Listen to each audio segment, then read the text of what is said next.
Kublai Khan, the grandson of the legendary Genghis Khan, is a towering figure in history, renowned for his conquest of China and the establishment of the Yuan dynasty.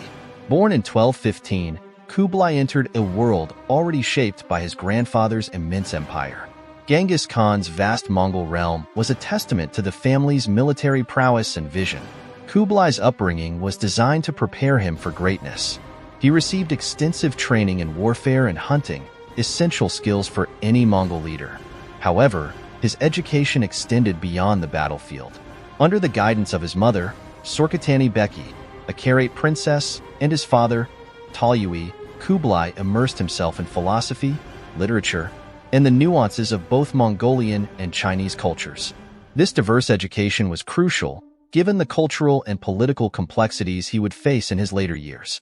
When Kublai was 36, his elder brother Monk ascended to the Mongol throne, while Kublai was establishing himself as a prominent military leader. Monk's reign was marked by aggressive expansion into China, specifically targeting the Song dynasty in the south. Kublai played a key role in these campaigns, earning acclaim for his military strategies and leadership. However, in 1259, Monk met his end on the battlefield, leaving the throne vacant. Kublai, anticipating his rise to power, was dismayed when Erigboj, another brother, was declared Great Khan instead. Refusing to accept Erigboj's rule, Kublai negotiated a truce with the Song dynasty, allowing him to return to Mongolia to challenge his brother's ascension. In 1260, Kublai convened a Great Assembly, or Kuriltai, where he was proclaimed Great Khan, effectively igniting a civil war with Erigboj.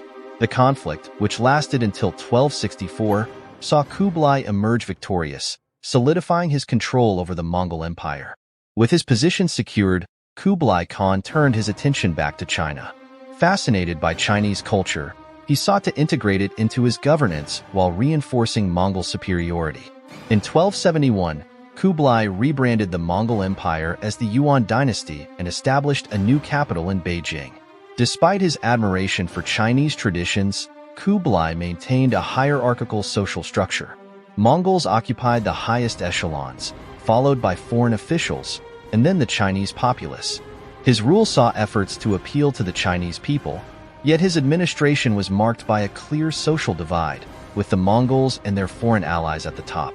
Kublai's reign, though significant, faced challenges. His administration was criticized for its preferential treatment of certain religions, particularly Buddhism, over local beliefs.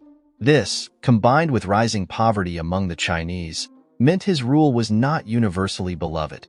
Nevertheless, Kublai's policies and reforms were notable for their attempts to integrate Mongol and Chinese traditions. In the late 13th century, Kublai Khan set his sights on expanding his empire further. Java, a rich and strategically important island, became a target. In 1292, he sent an envoy named Meng Qi to negotiate with the Javanese king Kertanagara, offering protection and tribute in exchange for submission to Mongol authority. The king's brutal response, mutilating Meng Qi and branding him, infuriated Kublai. He launched a punitive expedition with a massive force of 30,000 men and 1,000 ships.